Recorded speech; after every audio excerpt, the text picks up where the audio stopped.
Hay algo que nadie te ha dicho con claridad, algo que las instituciones que te formaron, la religión que te enseñaron, el sistema educativo que te moldeó, todos ellos prefirieron que no supieras.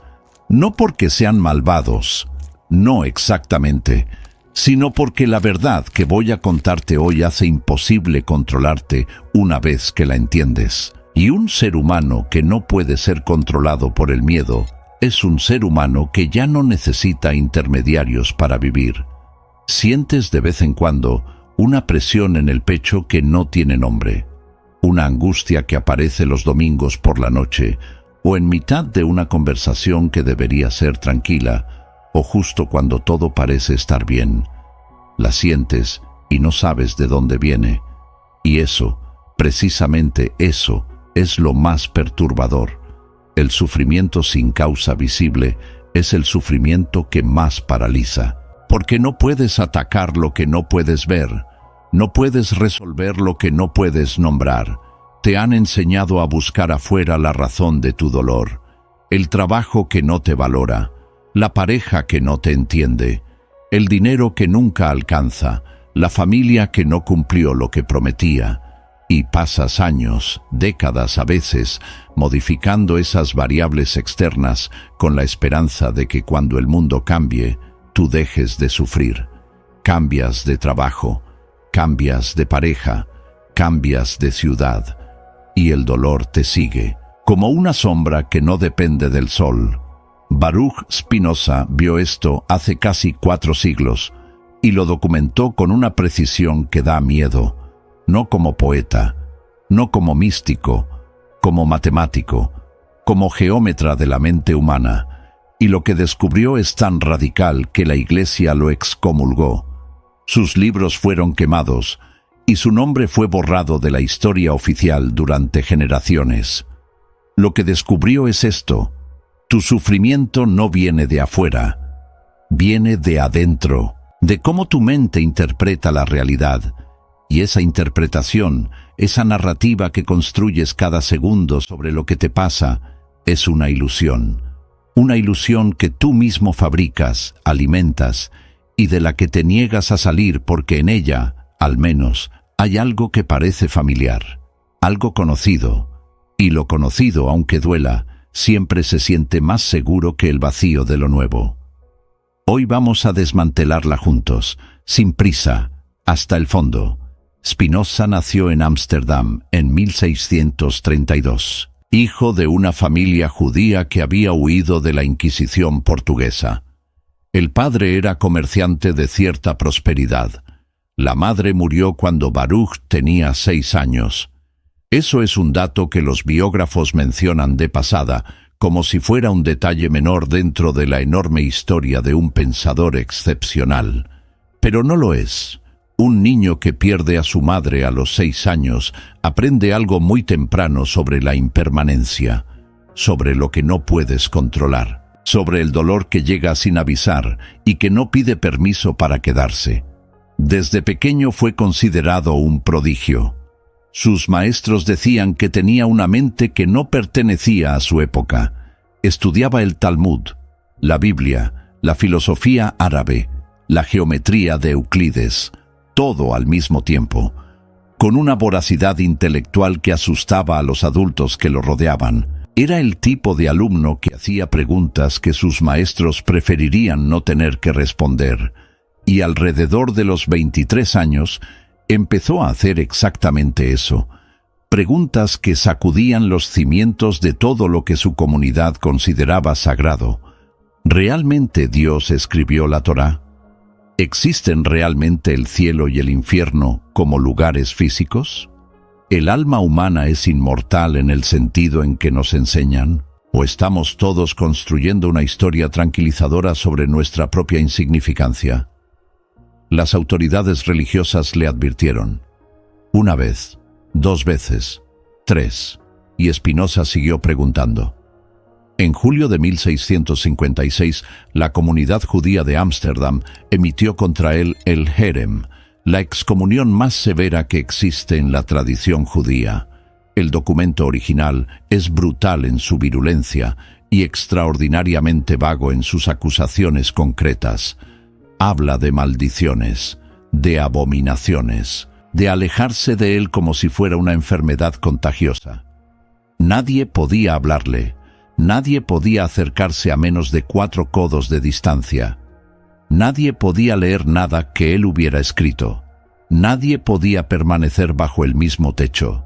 Tenía 23 años, y a partir de ese momento vivió solo, pero no amargado. Eso es lo extraordinario. Eso es lo que ningún biógrafo puede explicar del todo, usando solo las categorías normales de la psicología humana. Spinoza no vivió como un hombre destrozado por el rechazo. Vivió con una serenidad que sus contemporáneos describían como casi sobrehumana. Se mudó a las afueras de la ciudad. Pulía lentes de vidrio para vivir, porque era un trabajo manual que no requería interacción social constante, que le dejaba horas de pensamiento libre. Y escribía. Escribía con una calma que no encajaba en alguien que había perdido todo. ¿Por qué? ¿Cómo es posible eso? Porque había descubierto algo sobre el sufrimiento que lo liberó de él. No perfectamente, no de manera definitiva. Él mismo reconoció al final de su vida que el camino era difícil y que nunca terminaba, pero de una manera suficientemente profunda como para que la pérdida de la comunidad, del reconocimiento social, de la seguridad económica, no lo destruyera por dentro. Y pasó el resto de su vida escribiendo las instrucciones para que otros pudieran encontrar lo mismo. En su obra más importante, La Ética, Spinoza construye un sistema filosófico completo usando el método de Euclides: definiciones, axiomas, proposiciones, demostraciones, como si estuviera haciendo geometría. Pero el objeto de estudio no son los triángulos ni los círculos. Es la mente humana, el deseo, la emoción, el sufrimiento, la libertad. El libro es deliberadamente difícil. Spinoza lo escribió en latín usando la forma más técnica posible, en parte porque era consciente de que lo que decía era explosivo. Quería que solo quienes tuvieran la paciencia y la honestidad intelectual suficientes para seguir el argumento hasta el final pudieran llegar a las conclusiones. En la tercera parte de ese libro, dedicada al origen y la naturaleza de las emociones, Spinoza escribe algo que va a cambiar la manera en que ves tu propia vida. Dice que la mayoría de las emociones que experimentamos, especialmente las que nos hacen sufrir, no son respuestas a lo que realmente ocurre. Son respuestas a la imagen que tenemos de lo que ocurre, a nuestra interpretación, a nuestra narrativa. Y esa narrativa casi siempre es parcial, incompleta, sesgada por el miedo, por la memoria, por el deseo de que las cosas sean de otra manera. La tristeza, el miedo, la envidia, la ira, el resentimiento. Spinoza no los llama emociones negativas que hay que eliminar. Los llama ideas inadecuadas, percepciones incompletas de la realidad, y dice que si pudiéramos ver la realidad completa, tal como es, sin el filtro de nuestras expectativas y nuestros miedos, esas emociones, en su forma crónica y destructiva, serían imposibles. Imposibles, no difíciles, no raras, imposibles, porque no podrían sostenerse en contacto con la realidad total. Piensa en la última vez que sufriste de verdad, no el dolor físico, sino el sufrimiento mental, la angustia, la desesperanza, el tipo de dolor que te hace mirar el techo a las 3 de la mañana sin poder dormir, con la mente dando vueltas en un círculo que no lleva a ningún lado. Ahora pregúntate esto con honestidad. ¿Qué estabas pensando en ese momento?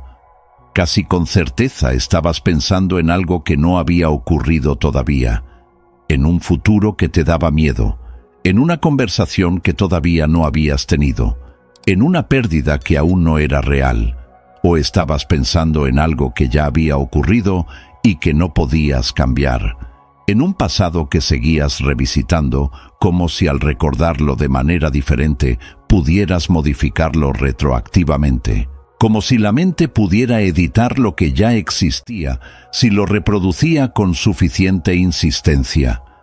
El presente rara vez duele tanto como el pasado que lamentamos o el futuro que tememos. Eso ya lo sabías, de alguna manera. Pero lo que Spinoza añade es algo más profundo. Dice que incluso cuando sufrimos por algo del presente, no sufrimos por la cosa en sí.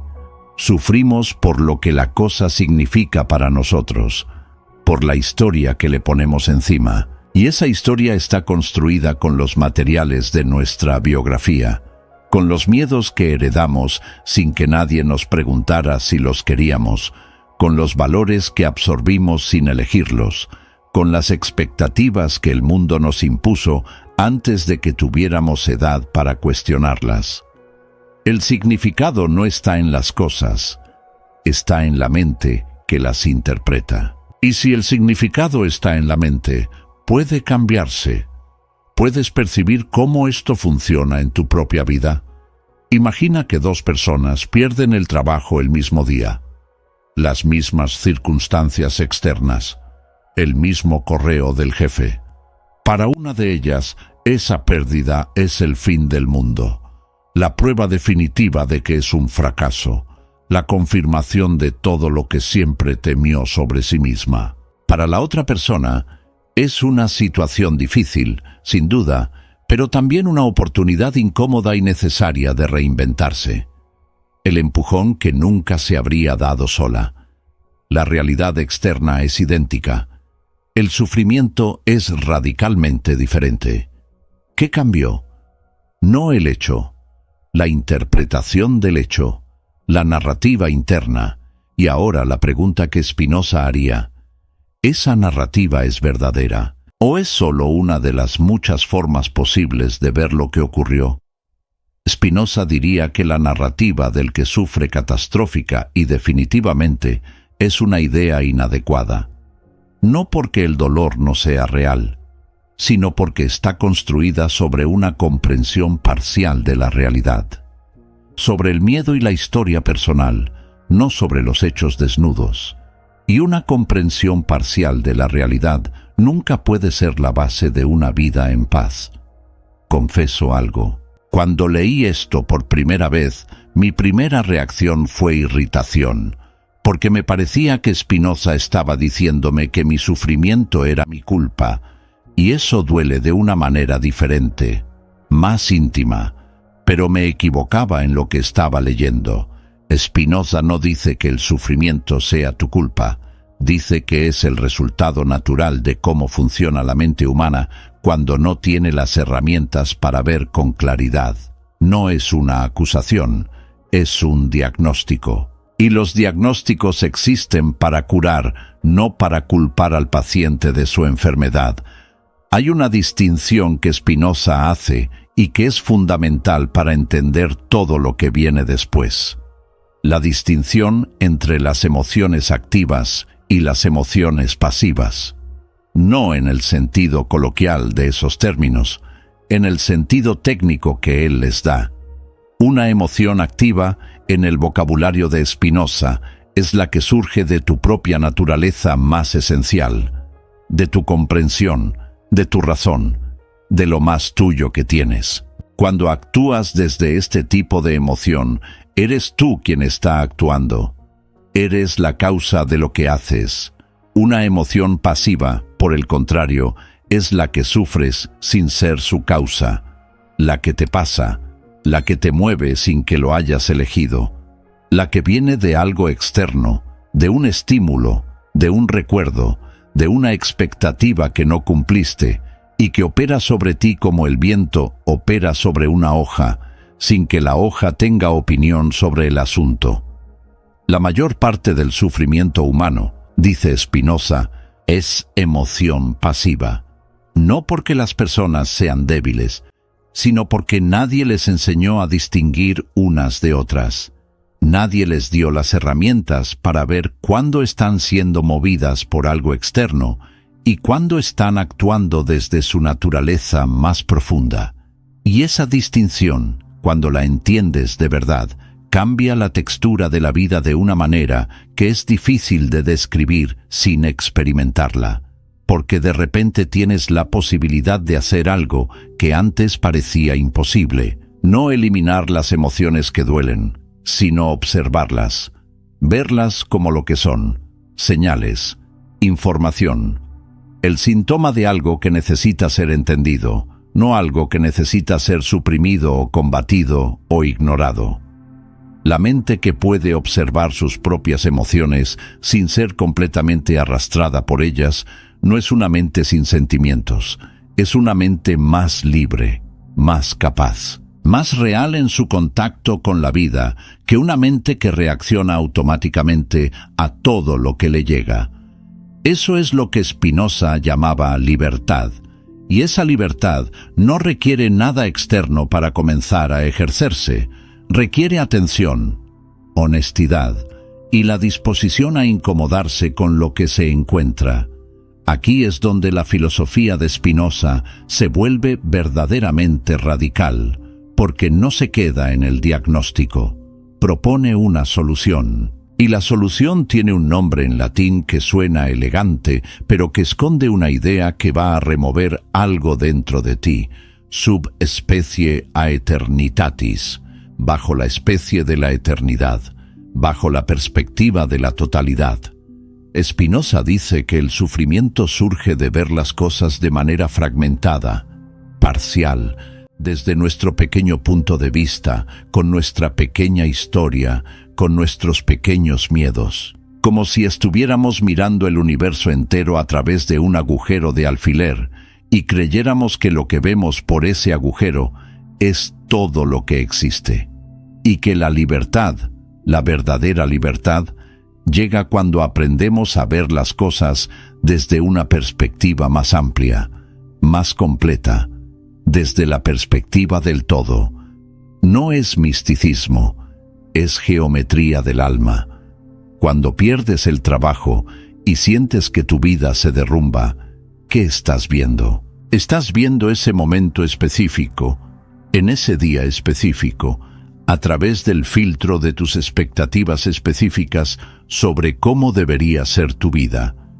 Estás viendo una fracción microscópica de la realidad total, pero esa pérdida también es, al mismo tiempo, parte de una cadena de causas y efectos que empezó mucho antes de que nacieras y que continuará mucho después de que mueras. Es el resultado de decisiones económicas, de estructuras sociales, de tu historia personal, de las historias de personas que nunca conociste. Es, en el sistema de Spinoza, una expresión necesaria de la naturaleza infinita de la que formas parte.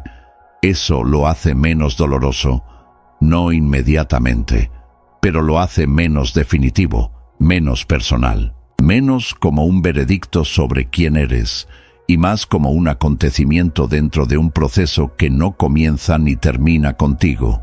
Hay algo que me llama la atención cada vez que pienso en esto. Mi abuelo perdió todo 2 veces en su vida. La primera cuando tuvo que huir de su pueblo. La segunda cuando un socio lo traicionó y lo dejó sin nada a los 50 años. Y nunca lo vi amargado. Le pregunté una vez cómo lo hacía. Me dijo algo que entonces no entendí del todo. Las cosas no te pasan a ti, las cosas pasan y tú estás ahí. Tardé 20 años en entender que mi abuelo era spinocista sin saberlo. Pause un momento. Esto que acabo de decir, ¿qué activa en ti? Resistencia, curiosidad, algo que ya sentías pero que no tenías palabras para nombrar. Porque esa resistencia, si la hay, es precisamente el mecanismo que Spinoza describe. La mente que se aferra a su versión de la realidad, a su narrativa del sufrimiento, porque esa narrativa, aunque dolorosa, es conocida, es nuestra, es parte de quienes creemos ser.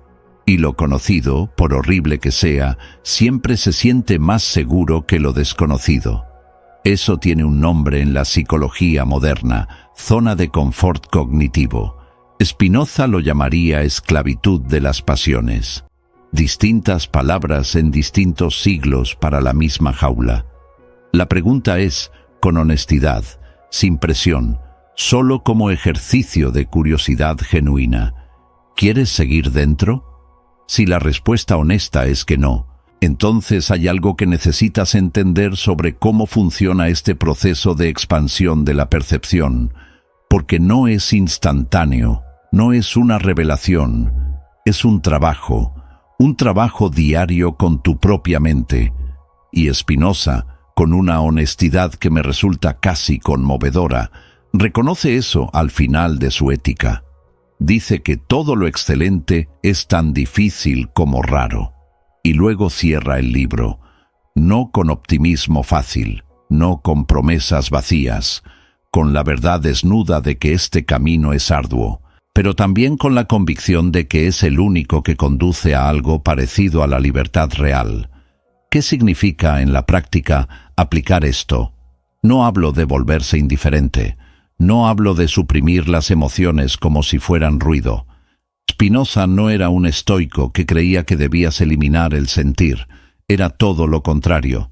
Creía que las emociones son información, son señales, pero señales que necesitan ser interpretadas correctamente para ser útiles en lugar de destructivas. El miedo, por ejemplo. El miedo en su forma primitiva es una respuesta de supervivencia. Te dice que algo en tu entorno podría hacerte daño. Es útil, es necesario. El problema no es el miedo.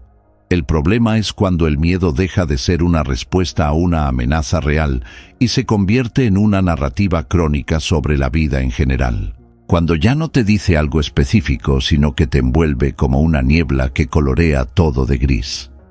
Ese miedo crónico, ese fondo constante de angustia que tantas personas arrastran sin saber de dónde viene, eso es lo que Spinoza llamaría una pasión inadecuada.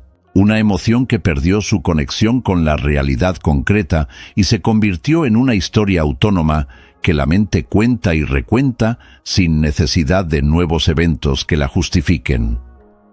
¿Y cómo se trabaja con eso? Spinoza diría, con conocimiento, no con fuerza de voluntad, no con disciplina ciega, con comprensión genuina. Cuando entiendes por qué sientes lo que sientes, cuando puedes trazar la cadena causal desde la emoción hasta su origen, la emoción pierde su poder absoluto sobre ti, no desaparece, pero deja de ser el piloto automático de tu vida. Hay una diferencia enorme entre estar en medio del dolor y observar el dolor, entre ser tu miedo y notar que sientes miedo. Spinoza lo sabía, y pasó su vida construyendo las herramientas conceptuales para que otros pudieran hacer esa distinción. Ahora necesito hablarte de algo que los resúmenes de filosofía normalmente omiten porque no encaja limpiamente en ninguna categoría. Spinoza tenía una teoría de los afectos, así los llamaba, que era radicalmente diferente de cualquier cosa que se hubiera propuesto antes. Y esa teoría tiene implicaciones prácticas que van mucho más allá del salón de clases o de la biblioteca. Decía que todo ser humano está gobernado por un conatus, una palabra latina que significa esfuerzo, impulso, tendencia. El conatus es el impulso fundamental de toda cosa existente a perseverar en su existencia, a mantenerse, a crecer, a expandirse, no como elección consciente, como la más básica de las tendencias de todo lo que existe. En los seres humanos, ese conatus se manifiesta como deseo, no el deseo en el sentido limitado de querer algo específico. El deseo como el motor fundamental de toda acción humana, la fuerza que nos mueve antes de que podamos reflexionar sobre lo que nos mueve. Y aquí viene lo que cambia todo en términos prácticos. Spinoza dice que la alegría, en el sentido filosófico, es lo que sientes cuando tu conatus se fortalece. Cuando te mueves hacia una mayor potencia, mayor capacidad, mayor comprensión, mayor contacto genuino con la realidad. La tristeza es lo contrario, es la señal de que tu conatus se debilita, de que algo te está reduciendo en lugar de expandirte. ¿Y el sufrimiento crónico, ese que no viene de nada concreto? Esa es la señal más clara posible de que algo en tu vida, en tu manera de interpretar la realidad, está trabajando en contra de tu conatus, de tu tendencia fundamental a crecer y expandirte, de lo más esencial de lo que eres, no como castigo, como información. La pregunta que Spinoza haría ante cualquier forma de sufrimiento crónico no es ¿por qué me pasa esto?, sino ¿qué está deteniendo mi expansión natural? ¿Qué narrativa, qué miedo, qué expectativa no examinada está actuando como un ancla que impide el movimiento hacia adelante? Y esa pregunta, cuando se responde con honestidad, siempre lleva a algo que se puede trabajar, no rápidamente, no sin incomodidad, pero con la dirección correcta. El sufrimiento, en el sistema de Spinoza, no es inevitable, no en el sentido de que puedas eliminar el dolor de la vida. Ese sería el tipo de promesa que Spinoza despreciaba. El dolor existe, la pérdida existe, la injusticia existe, la finitud existe. Nada de eso desaparece con la filosofía, pero la transformación de ese dolor en sufrimiento crónico, en narrativa identitaria, en la jaula que define lo que puedes y no puedes hacer con tu vida, eso sí es evitable. No de golpe, no de manera permanente desde el primer día, pero progresivamente, con trabajo, con honestidad, con la disposición a ver más. Y esa diferencia entre el dolor que pasa y el sufrimiento que se instala y se vuelve parte de la identidad es, en la práctica, la diferencia entre una vida que se vive y una vida que se padece.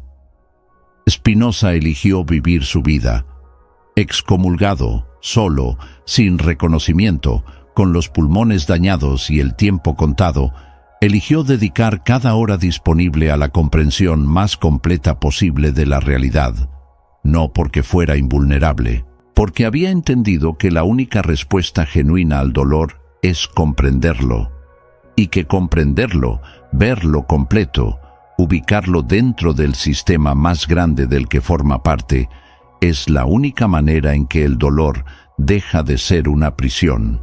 Hay una última cosa que quiero decir y que ningún resumen de Spinoza suele incluir porque parece demasiado personal para la filosofía académica. Spinoza era un hombre alegre. Las cartas que escribió a sus amigos son las cartas de alguien que disfrutaba de la vida de manera genuina, que encontraba placer en las conversaciones, que amaba las discusiones filosóficas con la misma intensidad que amaba el trabajo manual de pulir el vidrio, que tenía humor, que se reía, que era capaz de afecto profundo aunque viviera solo. No era una seta que se había divorciado del placer de la existencia en nombre de la pureza filosófica. Era alguien que había encontrado en la comprensión una fuente de alegría que no dependía de las circunstancias externas, que no se evaporaba cuando las circunstancias cambiaban para peor, que era más estable, más profunda, más real que cualquier alegría que dependiera de que el mundo fuera de cierta manera. Eso es lo que ofrece la filosofía de Spinoza, no la eliminación del sufrimiento, la posibilidad de una relación diferente con él, la posibilidad de que el dolor deje de ser el dueño de la casa y se convierta en un visitante que llega, dice lo que tiene que decir y se va. Todo este recorrido termina en un lugar que a primera vista parece paradójico, pero que, si lo piensas, es la única conclusión lógica posible. Spinoza llama a la libertad verdadera la comprensión de la necesidad. Ser libre no significa que las cosas ocurran como tú quieres. Significa entender por qué las cosas ocurren como ocurren. Y en esa comprensión, encontrar algo que la resignación pasiva nunca puede dar. Paz activa, claridad. La capacidad de actuar desde la razón en lugar de reaccionar desde el miedo. El sufrimiento que te han vendido como inevitable, como parte de la condición humana, como algo que simplemente hay que aguantar, no es lo que parece, no en la versión de Spinoza. Es el resultado de ver con ojos pequeños una realidad que es inmensamente más grande que cualquier narrativa personal. Es el precio que pagamos por el error, cometido antes de que tuviéramos la edad para elegir, de confundir nuestra historia con la verdad. Y la historia puede reescribirse, no borrando el pasado, no negando el dolor, sino ampliando la perspectiva hasta que el dolor que te parecía un punto final se convierta en lo que realmente es. Una coma dentro de una frase mucho más larga. Esto no es positivismo tóxico, no es la mentira de que todo pasa por algo, es algo más honesto y más exigente. Es la invitación a ver más, a entender más, a dejar de construir tu identidad sobre tus heridas y empezar a construirlas sobre tu capacidad de comprenderlas. Spinoza lo hizo, solo, excomulgado, sin familia, sin comunidad, sin el reconocimiento que solo llegaría 100 años después de su muerte.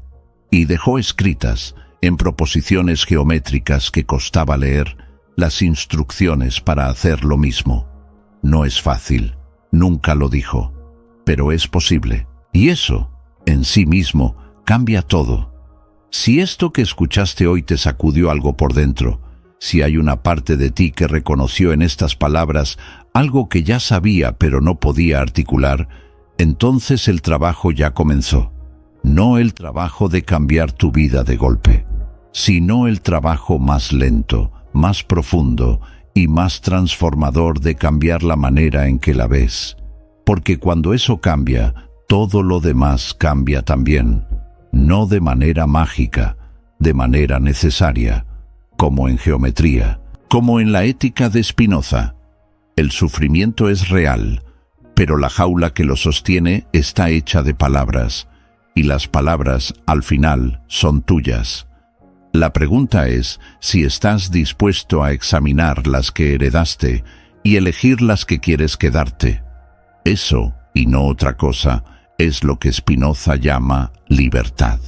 Pero hay un aspecto del sistema de Spinoza que los resúmenes filosóficos casi siempre omiten, y que es posiblemente el más importante para entender por qué su filosofía no es solo una teoría intelectual, sino una herramienta de vida real. Spinoza tenía una teoría de cómo cambia la mente, de cómo se produce la transformación real, no la superficial, no la que dura 3 semanas después de una conferencia motivacional, sino la que modifica de manera duradera cómo procesas la realidad. Y esa teoría es radicalmente diferente de lo que la cultura popular nos enseña sobre el cambio personal. La cultura popular dice: cambia tus pensamientos y cambiarás tu vida. Afirma algo diferente y lo sentirás diferente. Decide ser feliz y serás feliz. El éxito es una elección. Spinoza diría que eso es un malentendido profundo de cómo funciona la mente humana. Un malentendido que, paradójicamente, hace que el cambio real sea más difícil porque crea expectativas que no corresponden a cómo funciona el sistema que intentamos modificar. La mente no cambia por decisión directa. La mente cambia por comprensión acumulada, y esa diferencia lo es todo. Cuando intentas cambiar un pensamiento o una emoción por fuerza de voluntad, estás tratando de modificar el efecto sin tocar la causa. Es como intentar apagar el humo de una hoguera agitando un ventilador. El humo se dispersa temporalmente, pero vuelve porque el fuego que lo produce sigue encendido. Cuando entiendes las causas reales del pensamiento o la emoción que quieres transformar, cuando puedes trazar la cadena desde el origen hasta el presente, cuando ves con suficiente claridad de dónde viene y por qué está ahí, la transformación ocurre de manera natural, no inmediatamente, no sin esfuerzo, pero de manera real y sostenible, porque has tocado la causa y no solo el efecto. Eso es lo que Spinoza llama liberación por el conocimiento, no por la voluntad, no por la fe, por el conocimiento. Hay un texto de la Ética que pocos comentadores citan y que me parece el más revelador de todos sobre cómo Spinoza entendía el proceso de transformación. En la cuarta parte, después de una larga discusión sobre la servidumbre humana, sobre por qué somos movidos por las pasiones más de lo que nos gustaría reconocer, Spinoza escribe algo que podría sonar pesimista si no se lee completo. Dice que los hombres rara vez viven bajo el gobierno de la razón, que la mayoría del tiempo vivimos gobernados por las pasiones, por las emociones no examinadas, por el automatismo de los hábitos y los miedos heredados, que ese es el estado natural de la mente humana sin el tipo de trabajo que él está describiendo. ¿Pesimismo? Al contrario, es el diagnóstico más honesto posible, y la honestidad del diagnóstico es la condición de cualquier tratamiento real. Si no sabes que estás enfermo, no buscas la cura. Si no sabes que tu mente está gobernada por fuerzas que no elegiste, no te tomas el tiempo de examinar esas fuerzas. Si crees que ya eres libre, no buscas la libertad que todavía no tienes. Spinoza te dice, no eres tan libre como crees. Nadie lo es. Y ese reconocimiento, aunque incómodo, es el punto de partida real de cualquier progreso genuino. Desde ahí puede empezar el trabajo. No el trabajo de convertirse en perfectamente racional, porque eso no existe y Spinoza no lo prometía. El trabajo de reducir, progresivamente, la brecha entre lo que haces y lo que genuinamente entiendes. De hacer que tus acciones sean, cada vez un poco más, expresiones de tu comprensión en lugar de expresiones del miedo heredado. Quiero hablar de algo concreto que puedes hacer mañana, no como fórmula de autoayuda, como primera aplicación práctica del método de Spinoza. Toma un área de tu vida donde el sufrimiento aparece regularmente. Puede ser una relación, puede ser tu trabajo, puede ser una dinámica familiar que se repite sin resolución. Puede ser la relación que tienes contigo mismo cuando cometes errores. Ahora, en lugar de preguntarte ¿qué hago para que esto mejore?, que es la pregunta que lleva normalmente a buscar soluciones en el nivel de los síntomas, pregúntate algo diferente. ¿Qué narrativa estoy usando para interpretar esta situación? ¿De dónde viene esa narrativa? ¿La elegí deliberadamente o la heredé? ¿Es la única manera de ver esta situación o es una de varias maneras posibles? ¿Qué perderías si la narrativa fuera falsa o incompleta? Esas preguntas no producen respuestas inmediatas, producen algo más valioso, un proceso de examinación que, sostenido en el tiempo, va revelando los supuestos que sostienen el sufrimiento. Y cuando ves los supuestos, cuando puedes nombrarlos y examinarlos en lugar de operar desde ellos sin saberlo, la relación con el sufrimiento cambia. No porque el sufrimiento desaparezca, sino porque ya no es un misterio incomprensible que te pasa. Se convierte en algo que puedes entender, y lo que se puede entender se puede transformar. No siempre, no completamente, pero sí más de lo que era posible desde la oscuridad de no verlo. Eso es lo que Spinoza hace con su filosofía. Encender una luz donde antes había solo oscuridad y la sensación de que el sufrimiento era inevitable porque siempre había estado ahí. No era inevitable, nunca lo fue. Era el resultado de una narrativa, de una interpretación, de una manera de ver que era parcial y que podía ampliarse. Y ampliarla, ese proceso lento y honesto y a veces incómodo de ampliarla, es el trabajo más importante que una mente humana puede hacer. Spinoza lo llamó búsqueda de la beatitud. Nosotros podemos llamarlo simplemente aprender a ver con más claridad. El nombre no importa, el proceso sí. Y ese proceso está disponible para ti, ahora mismo, exactamente como eres y exactamente donde estás. Eso es lo que Spinoza quería que supieras. que la libertad no está en un futuro lejano ni en una transformación radical que requiere condiciones especiales. Está en el próximo pensamiento que decides examinar en lugar de simplemente creer. Y en el siguiente, y en el siguiente. Así, uno a la vez, se construye una mente libre, que es la única cosa, según Spinoza, que vale genuinamente la pena construir. Permíteme añadir algo más sobre lo que ocurre cuando este proceso de examinación se sostiene en el tiempo. No el resultado filosófico, sino el resultado humano. Lo que realmente cambia en la vida cotidiana cuando la perspectiva de Spinoza se convierte en un hábito real. La primera cosa que cambia es la relación con el tiempo entre el evento y la reacción. Eso que los psicólogos modernos llaman el espacio de respuesta. Ese momento brevísimo, normalmente tan breve que parece inexistente, entre lo que ocurre y lo que haces con lo que ocurre. Con la práctica del método de Spinoza, ese espacio se amplía, no de manera dramática, no de un día para otro, pero gradualmente, con suficiente práctica, el espacio entre el estímulo y la respuesta crece lo suficiente como para que la respuesta deje de ser automática y se convierta en algo parecido a una elección consciente. Eso, en la vida real, produce resultados que son verificables en términos concretos. Significa que en una conversación difícil, antes de decir algo que después lamentarás, hay un momento en que puedes preguntarte si lo que estás a punto de decir viene de tu comprensión de la situación o del impulso defensivo. Y esa pregunta, hecha en ese momento, puede cambiar todo lo que viene después. La segunda cosa que cambia es la relación con los propios errores. Uno de los más costosos productos del sufrimiento que Spinoza describe es el bucle de autocrítica que se activa después de cada error.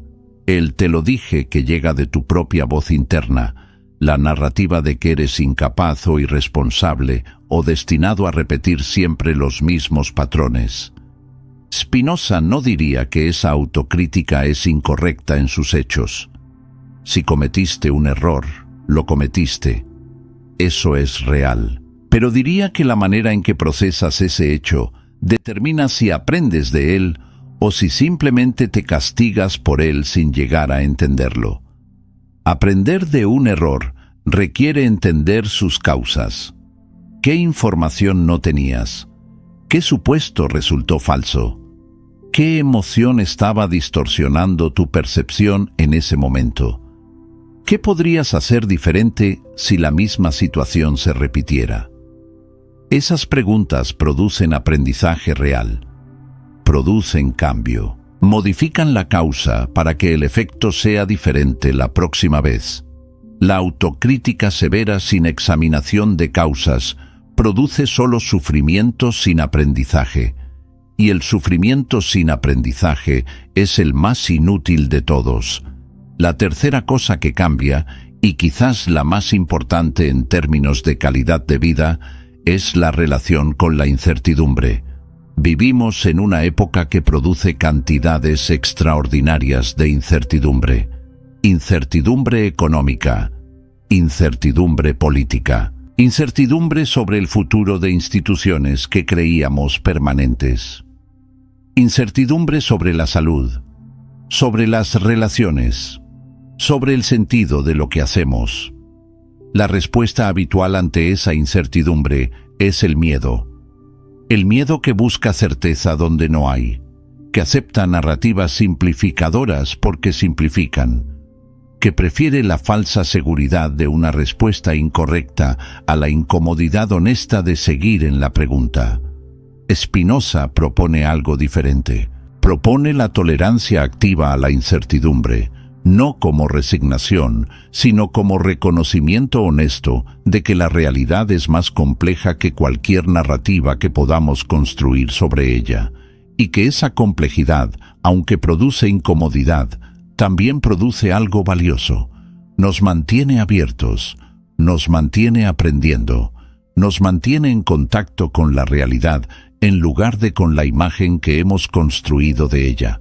Una mente que tolera la incertidumbre no está perdida, está honestamente en contacto con la realidad tal como es.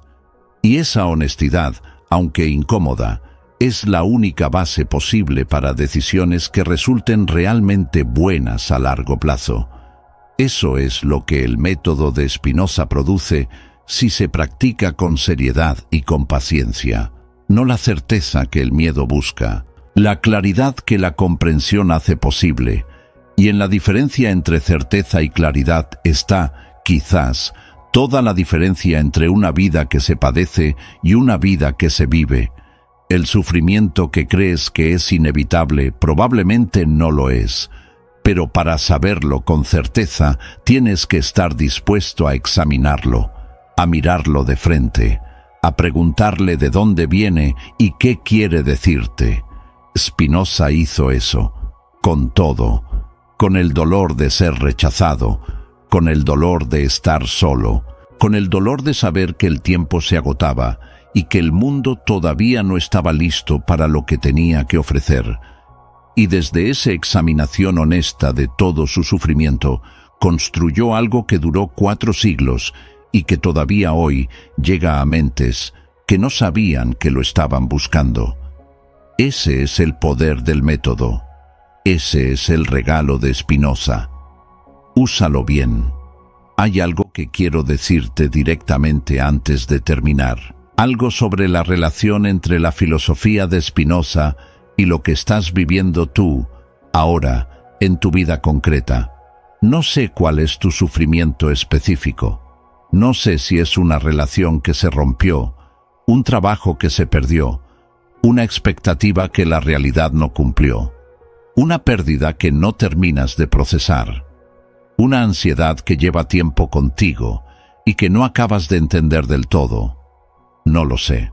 Pero lo que sí sé es que si llegaste hasta aquí es porque algo en esta conversación resonó con algo que estás viviendo, y ese resonar no es accidental. La filosofía de Spinoza no es un sistema abstracto diseñado para eruditos que no tienen problemas reales. Es el resultado de un hombre que enfrentó el rechazo más total que su comunidad podía ofrecerle, y eligió, en lugar de colapsar o de odiar o de rendirse, entender todo lo que podía entender, y construir desde ese entendimiento algo que durara más que el dolor. El sufrimiento que describes como tuyo, sea cual sea, tiene causas. No te lo mereces como castigo. No es el resultado de una maldad cósmica dirigida específicamente a ti. Tiene causas, y esas causas son comprensibles, y esa comprensibilidad, aunque no elimina el dolor de inmediato, abre una puerta que de otro modo permanece cerrada. La puerta no es la negación del sufrimiento, es la posibilidad de relacionarte con él de manera diferente, de verlo como información en lugar de como destino, de preguntarte qué te está diciendo en lugar de solo resistirlo o dejarte arrastrar por él. Esa pregunta, hecha con honestidad, produce algo que el tiempo solo no produce. El tiempo puede hacer más tolerable el sufrimiento. La comprensión puede hacerlo genuinamente útil. Spinoza usó todo su sufrimiento, el rechazo, la soledad, la incomprensión de su época, la certeza de que iba a morir antes de ver el impacto real de su obra. Usó todo eso como material para construir el edificio más riguroso y más honesto que una mente podía construir con los recursos de su tiempo. Tú no tienes que hacer algo tan monumental, solo tienes que empezar a examinar. Eso es suficiente para empezar, y el inicio, en este como en todo lo demás, es lo único que de verdad depende de ti ahora mismo. Spinoza no resolvió su propio sufrimiento de una vez y para siempre. Eso sería una narrativa más cómoda, pero no honesta. Lo que hizo fue desarrollar una práctica continua de examinación que hacía que el sufrimiento, cuando aparecía, durara menos y enseñara más. Eso es lo único que la filosofía puede ofrecer en términos reales, no la inmunidad al dolor, la capacidad de procesar el dolor sin quedar atrapado en él indefinidamente, la habilidad de extraer de cada sufrimiento la información que contiene y de continuar desde ahí con algo más que no tenías antes. Esa habilidad se construye. No llega de golpe. Se construye con cada situación en que eliges examinar en lugar de solo reaccionar. Con cada momento en que te preguntas qué está causando lo que sientes en lugar de simplemente dejarte arrastrar por ello.